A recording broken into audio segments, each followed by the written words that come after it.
Hi everybody, it's Carly Huntley and this is my social justice video blog. So my golden rule of counseling is simply this: to become more like Jesus.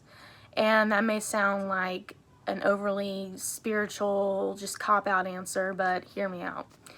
Jesus was arguably the biggest catalyst for social justice in history, and in my opinion was. How he treated women as equals, how he loved the Gentiles, how one of his followers, Philip, treated an Ethiopian man who was historically black, are just a few examples of how he disregarded what the social norms were at the time and was a catalyst for social justice. He was non-judgmental and unbiased, and as I said, he was a catalyst for social change. So the more I become like Christ, the more I'm going to be a catalyst for social change and an advocate for people. And I'm going to see them through the lens of how Jesus saw them, as people, not as a specific type of person.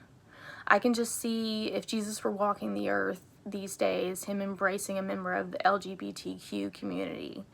And I mean, just look at his 12 disciples. They were low socioeconomic status and low education, and Peter was the rock on which he built his church. So, I mean, if there's anybody to emulate in the counseling profession, it's going to be Jesus Christ.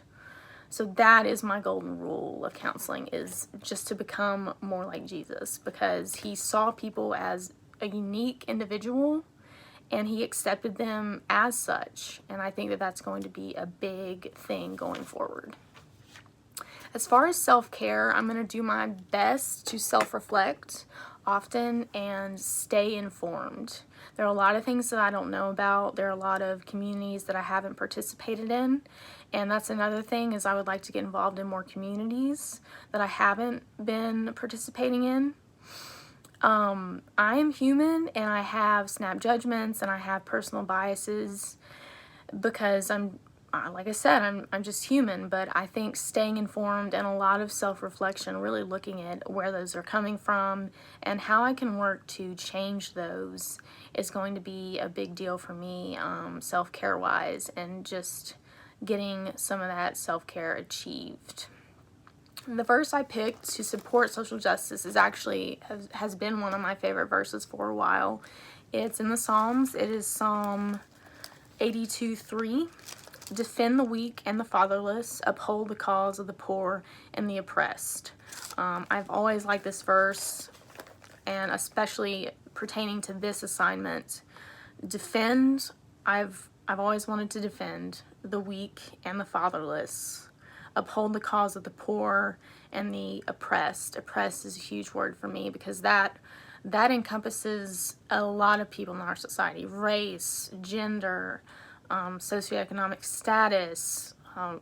In my opinion, I think that weight is a way in which people are oppressed. Bias is based on their weight. I know that's not a formal, discriminatory action yet, but I personally think that that's a way in which people are discriminated against. But I think all the oppressed parts of our society can fall under this verse: to defend the weak and the fatherless and uphold the cause of the poor and the oppressed. So that is the verse that I picked for social justice. As an action I'm willing to take towards social justice, after this quarantine, I'm going to volunteer. I've been praying about this actually before this assignment, but I'm going to volunteer in a soup kitchen because I have not been exposed to the homeless population at all. And I really just feel a pull towards them and just want to get to know, and I'll obviously be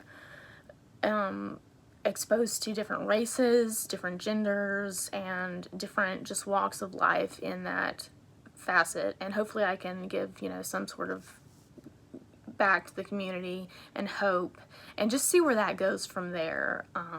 I might end up advocating for them in the streets like a fool.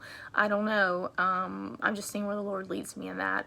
And I also really feel the Lord pressing in on me to ask my African American friends how racism has affected them.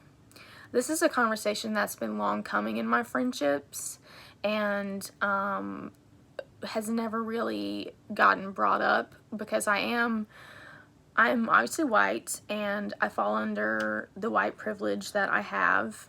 And so I've never really wanted to make my African American friends uncomfortable with that, but I'm getting to the point now in my life where I'm willing to make people very uncomfortable if it, you know, is for the greater good and it serves them well, and especially just to get the dialogue going and just to see where that goes. There's a lot more that I would like to do as far as action I'm willing to take towards social justice, but my video is over a lot of time. So those are just a couple of ideas that I'm throwing out. I'm excited to hear y'all's, and thank you for watching this video.